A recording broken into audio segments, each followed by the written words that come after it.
Hello, hello, hello. Welcome to day 97. We're nearing up on day 100, close to a third of the year already done. Um, we are in the coming to the end of the first quarter.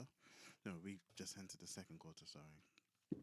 Um, but yeah, today we look at the book of Ruth, the entire book, because it's a fairly short one. But Ruth is such an interesting story because it takes place in the time of the judges, but then leads up pretty much directly to David, which ushers in, um, a time of, to some extent, a good time of there being a king selected by God that chased after God. Now, it's not immediate, um, but this does lead down literally to David. So let's have a look. One done, Elimelech moves from Israel to Moab because there's famine in the land. This is the time that the judges ruled, time where Israel did everything that was right in their own eyes. Um, where you have a tribe wanting to rape a visitor to their town, you have Israel worshipping other gods, causing God to be angry, and you have these intermittent judges raised up to deliver Israel after they are oppressed for a while by their enemies, come to their senses and cry out to God. So in this time, unsurprisingly, probably at a time where Israel was facing some sort of punishment, Elimelech, moves with his wife and his two sons to Moab. Um, Whilst there, Elimelech dies, the two sons die, but they have got married. So Ruth and Orpah, the wives of the two sons, are now with their mother-in-law, who's now a widow. Now widows themselves because the sons have also died. Then Naomi, who's the mum, hears that things are going better in Israel, is taking them back. Orpah, one of the wives, they both go, but Naomi's like, stay here, get married, and this starts to give insight into something I said a while back, which is that marriage was more than just like lovey-dovey, right? Um, when she tells them to go back, she says to Naomi, to both of them, may the Lord bless you with the security of another marriage. So not just another marriage. I think it would be unfortunate to ignore the wording and the fact that she specifically says, the security of another marriage, gives some insight into at this time, marriage provided security for women, not just in the sense of financial security, but in the sense of when you were married to someone, you were under their banner and you received protection from them as such. Otherwise, and especially in these times as we've seen, you could be just walking around and someone can decide they want to take you. This isn't that far removed from what happened to Dinah. Was one of the sisters of the 12, where I think as the men of Shechem, one saw her, thought she was nice, took her, forced himself on her, and then have the gall to go and say, yeah, I want to marry her. That was commonplace. And as much as it was recognized as evil, and the brothers saw and responded as such, but it was commonplace because to be married was to have that sort of protection as well. And so, Naomi points down to go back, get married. Ruth insists she stays with her, goes back with Naomi, famously saying, I will go wherever you go, I will live wherever you live. Your people will be my people, and your God will be my God.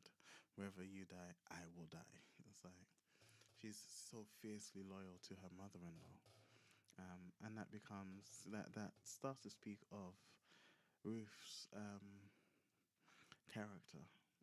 in and of itself that she remained steadfastly loyal to her mother-in-law, who at this point had nothing, was going back to nothing because she had lost her sons and her husband.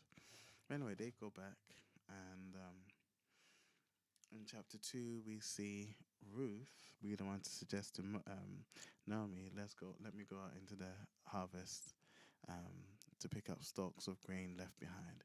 Now, if we remember, back in, I want to say Deuteronomy or Numbers, God had, started this rule which allowed for gleaning during the harvest. When we were harvesting, anything that fell to the ground, they were to leave behind. Like this was built into the law. And if you remember at the time, we talked about how that society, with the rules that God was putting in place, with the way that He had molded what they had built for themselves, would have been one where the quality of life was super high. We use AI to look at it and compare it to the economic climates of today, and it spoke of how the disparity between the wealthy and the poor would be so minimal. You know, there'd be so much more. There'd be such a higher quality of life, wealth distribution, um, and then you had things like this, like gleaning laws that were built in that said, you know, when you're harvesting, don't don't be so meticulous to pick up everything. Something falls, let those who are hungry, you know, be able to come and glean from it. Now, the fact that Ruth knew this suggests that Ruth had some sort of education in the ways of Israel, so much so that, you know, she was the one to suggest this to Naomi that, oh, there is this avenue for me to go and gather something so we don't have to die of hunger. You know, whether that was Naomi teaching her, Naomi's sons, whatever the case might be, she had knowledge of it. I went out to do just as much. She finds herself in Boaz's fields. He recognizes her, recognizes that she's not from there. Uh, but then he gives her such kindness, you know, telling his men not to bother her, to let her glean with them, to actually take sheaves out and leave it for her. And so he really shows favor to Ruth, which she acknowledges, and, you know, goes to report back to Naomi. And she points out that Boaz, while being a good man of standing, was also a kinsman redeemer, a family redeemer, which is this part of their society norms where one close to the deceased might redeem, which is to marry, to buy the land, to take care and take responsibility for, you know, a man's bereaved, you know, his wife or his wife's children. And Boaz was a close relative, but on the one hand, Boaz knew the rules well enough to recognize that he wasn't the most immediate redeemer and that there was another. Now, if we think of how this story almost foreshadows Christ, right? You have the Jew, the Israelites, Elimelech and Naomi, who go out into what would be Gentile land, the land of those that are not Israelites. And through Naomi, Ruth comes into contact with Boaz, right? And Boaz shows so much grace to Ruth for building that role, that sort of analogy. Naomi represents the Jews, and out of the Jews came Christ. But it was so Naomi represents the Jews, and when the Gentile was among the Jews, the Gentile met Christ, the Redeemer, you know. Um, and through the Gentile, through Ruth, Naomi gets to meet the Redeemer as well. It's just an interesting parallel, right? But anyway, Boaz He brings the person who's more immediate, offers him the opportunity to redeem. When he doesn't, Boaz does. And I was thinking along the lines of extending that sort of analogy, right? If Naomi represented Israel and the Jews, and Ruth represented the Gentiles, and Boaz, the Redeemer, represented Christ, then who's the one that's closer that Boaz had to sort of negotiate with? I kept thinking that would likely be the law, right? That would be the first covenant, right? Which was do good, do bad, get bad, right? But the law was unable to save. Um, and it was grace, Christ, that is eventually able to save, which is sort of mirrored here in that the first Redeemer, the one closer, wasn't able to redeem. It was Boaz, the one who had showed grace, the Redeemer, that was able to redeem Ruth and, by extension, Naomi. Because indeed he does. He does that. Naomi gives Ruth some instruction on, going and effectively presenting herself to Boaz. Boaz sees it, does the right thing, goes to the more immediate Redeemer, um, and then redeems them himself. And then Boaz eventually marries Ruth.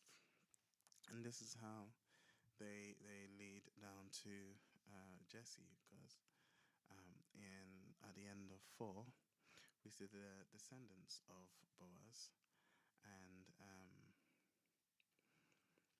we go from Perez to Ram, Aminadab, Nashon, Salmon. Salmon being the father of Boaz, Boaz being the father of Obed, Obed being the father of Jesse, and Jesse the father of David. And we all know David grows up to be significant. So now you've got this now more about woman not only being redeemed but being brought into what will eventually become the line of Christ, because we know that Jesus also hails from the line of David, and David hails from Ruth and Boaz. So a really nice little pocket of a story that exists during this time of Judges, but that leads us straight into David, who will eventually lead us to Christ. And I think it's a beautiful sort of insertion there. And yeah, next tomorrow we'll go into Samuel. We'll start First Samuel 1 to 3, and God